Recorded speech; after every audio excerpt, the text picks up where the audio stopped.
Bien-aimés dans le Seigneur, bienvenue ce matin à cette dévotion matinale du mercredi. Nous bénissons infiniment notre Dieu, le Dieu Tout-Puissant, le Dieu qui est souverain, qui est élevé au-dessus de tout ce qui peut être nommé sur la terre, dans les cieux et en bas sur la terre. Nous lui sommes infiniment reconnaissants pour tout ce qu'il a fait pour nous durant cette nuit, durant cette matinée, et même ce qu'il continuera à faire pour nous durant ce jour. Voici ce jour que Dieu a fait, un jour de bénédiction, un jour de grâce, un jour de gloire. Nous lui sommes reconnaissants pour tout ce qu'il a fait pour nous durant toute cette année 2022. Cette année a été pleine d'épreuves, de persécutions, de difficultés, mais le Seigneur a été avec nous. Il nous a maintenus en vie, en santé. Nous le sommes infiniment reconnaissants. Nous bénissons son Saint-Nom pour sa grâce dans nos vies, pour les guérisons multipliées qu'il a manifestées dans nos vies, dans nos familles, dans nos assemblées, dans nos ministères, dans nos entreprises. Nous bénissons son Saint-Nom d'avoir étendu sa main sur nos entreprises pour les bénir, pour les faire croître, pour les faire multiplier. Nous bénissons Dieu pour les commerces. Nous bénissons Dieu pour nos enfants. Parce que lui, il a été avec ses enfants.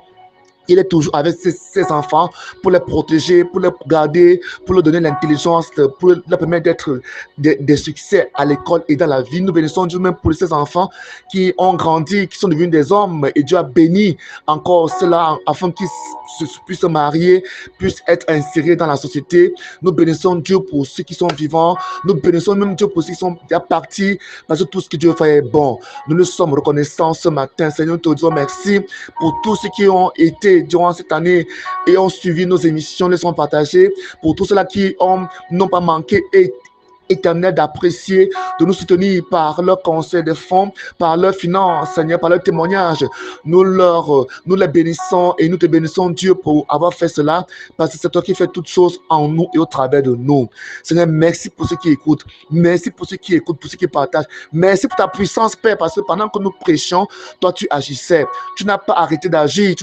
Tu n'as pas arrêté de te manifester pendant qu'ils écoutaient, pendant qu'ils réécoutaient ces émissions. Toi, tu guérissais, tu bénissais, tu transformais leur vie. Merci pour ce que tu fais, éternel, pour ce que tu accomplis dans les villes, ceux qui écoutent. Mais ceux qui ne croient pas, tu agis dans leur vie. Merci pour ta puissance déployée, se manifestant dans leur vie en guérissant les malades. Merci pour les malades qui ont été guéris.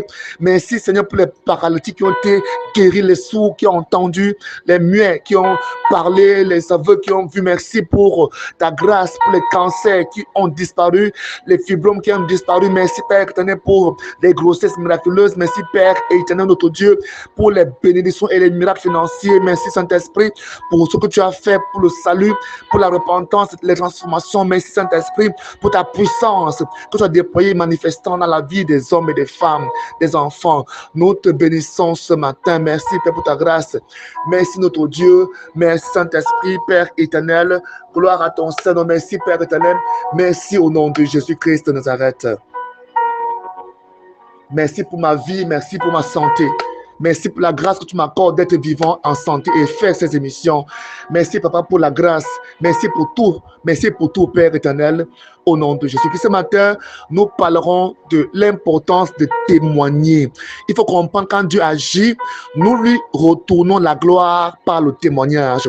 Nous lui retournons sa gloire par le témoignage. Quand Dieu agit par sa puissance dans ta vie, nous sommes dans l'obligation de lui retourner la gloire en rendant témoignage de ce qu'il a fait dans notre vie. C'est pas le témoignage que Dieu se glorifie. Par le témoignage, Dieu se fait connaître au travers du monde. Par ton témoignage, Dieu, n'est-ce pas, manifeste sa puissance. Et il est content quand il est connu. Il est content quand il est reconnu. Il est content lorsque tu t'humilies et partages ton témoignage. Partager sur son témoignage, c'est quoi? Partager son témoignage, c'est de dire ce que Dieu a fait dans ta vie, de dire ce que tu vivais avant, puis comment Dieu l'a fait, ensuite ta vie après que Dieu l'a fait. Amen. Donc le témoignage a trois parties. La partie du problème, la partie du contact, de l'impact, puis la partie de la vie après l'impact, donc le changement de vie. Amen. La Bible dit dans Luc chapitre 8 qu'il y a une femme qui avait un problème. Elle avait un problème. C'est une femme qui était riche, mais à cause de sa maladie, elle est devenue pauvre. Elle n'a plus eu de richesse. Ses richesses ont été complètement dilapidées parce qu'elle allait de lieu en lieu pour chercher la guérison. Et quand elle trouvait la guérison, la Bible nous montre comment elle trouva sa guérison. C'était tellement puissant, merveilleux. La Bible dit dans Luc 8, verset 43, il y avait là une femme atteinte d'hémorragie depuis 12 ans et qui avait dépensé tout son bien chez les médecins sans que personne ait pu la guérir. Elle s'approcha de Jésus par derrière et toucha la frange de son vêtement. Aussitôt, son hémorragie cessa. Ce matin, ton hémorragie cesse au nom de Jésus. Ce matin, toi qui as un problème d'hémorragie, ça cesse au nom de Jésus. Toi qui as un problème de coulement sanguin, ça s'arrête au nom de Jésus. Toi qui as un problème d'hémorragie interne, ça s'arrête au nom de Jésus. Toi qui as un problème de sang, manque de règles, manque de menstrues, instabilité de menstru, de cycle, ça se stabilise, ça s'arrête au nom de Jésus-Christ de Nazareth. Toi qui as des problèmes où depuis que tu es né, jamais tu ne vois des menstrues, ça commence à couler, à sortir normalement au nom de Jésus-Christ de Nazareth. Toi qui as des coulées abondantes au point où ça te donne de l'anémie, ça s'arrête, ça cesse au nom de Jésus-Christ de Nazareth. Il dit, la Bible déclare, aussitôt son hémorragie cessa parce qu'elle toucha le manteau de Jésus. Verset 45, Jésus dit, qui m'a touché? Demanda Jésus, tous s'en défendaient. Pierre lui dit, voyons maître, la foule t'entoure et te presse de tous côtés. Mais il répondit, quelqu'un m'a touché, une personne m'a touché. Amen. J'ai senti une force qui sortait de moi. En voyant que son geste n'était pas passé inaperçu, la femme s'avança toute tremblante, se jeta aux pieds de Jésus et expliqua devant tout le monde pour quelle raison elle l'avait touché et comment elle avait été instantanément guérie. Jésus lui dit, ma fille, parce que tu as cru en moi, tu as été guérie, va en paix. Amen. La Bible déclare que la femme n'est pas restée cachée avec son témoignage. Elle avait un problème. La Bible déclare qu'elle avait dépensé tout son bien, tous ses biens chez les médecins, sans que personne ait pu la guérir. Peut-être que c'est ton cas. Peut-être tu es fatigué de ton problème. Tu es fatigué de ta situation. Le Seigneur est là. Et Dieu vient quand tu es fatigué. Dieu vient parce qu'il dit, vous qui êtes chargés et fatigués, venez à moi et je vous donnerai du repos. Si véritablement ce matin, tu es fatigué de ton problème, tu es fatigué de ta situation, le Seigneur est capable maintenant de te donner du repos. La Bible dit qu'elle fut guérie instantanément, alors qu'en Israël, il était interdit à une femme qui avait des menstrues de s'approcher des hommes, de s'approcher des gens, de toucher même les gens. La femme s'y viola cette loi et vint par derrière. Elle vint par derrière parce qu'elle savait que la loi était interdite. La loi interdisait ce genre de comportement. Mais elle avait ce problème. Et c'était la seule occasion. Rappelons que Jésus était un pasteur itinérant. Il était un homme de Dieu itinérant. Il avait un ministère itinérant. Donc, il allait de lieu en lieu. Donc, ce n'était pas possible de savoir véritablement là où il devait aller demain, bien après-demain. Ce n'était pas possible de savoir là où on devait le trouver aujourd'hui.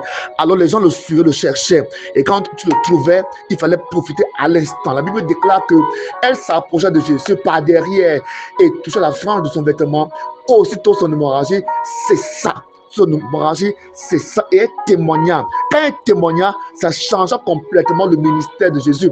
Vous verrez qu'après ce verset, plusieurs touchaient seulement Jésus-Christ et étaient guéris. Parce que beaucoup ne savaient pas qu'en nous touchant seulement, on pouvait être guéri. Le témoignage de la femme vint transformer complètement le ministère de Jésus. On va même voir plus tard dans le livre de Actes des Apôtres, chapitre 19, comment Paul, beaucoup venaient frapper les mouchoirs sur lui et frapper sur les malades et ceux-ci étaient guéris.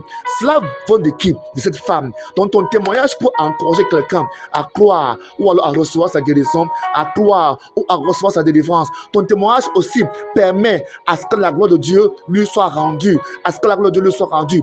Comment peux-tu rendre ton témoignage autour de toi, dans ton environnement, en parlant de ce que tu as fait dans ta vie et aussi en envoyant des voices même au travers du contact qui est donné à la fin de chaque émission. Dieu veut se glorifier, Dieu veut se manifester dans ta vie encore. Quand tu témoignes, Dieu fait encore davantage, il fait plus. La Bible dit ici que lorsque la femme témoigna, Jésus lui dit, va en paix, parce que tu as témoigné, parce que tu as cru en moi, va en paix. Tu as été guéri, va dans la paix. Plusieurs personnes qui ont témoigné, Jésus leur a dit, va, tu es sauvé, va, tu es délivré. Alors ce matin, sache que ton témoignage peut aider quelqu'un qui est découragé, ou bien qui passe même par la même situation que toi, qui passe par le même problème que toi, à croire. Et à continuer à être courageux, à continuer à espérer que c'est possible que lui aussi Dieu le visite. Alors ce matin, n'aie pas peur de témoigner autour de toi, dans ta famille, dans ton service, parmi, n'est-ce pas, ceux de ton entourage. Témoigne et Dieu le fera. Lorsque tu témoignes, la puissance qui qui t'a guéri, la puissance qui s'est manifestée se redéploie encore davantage pendant ton témoignage.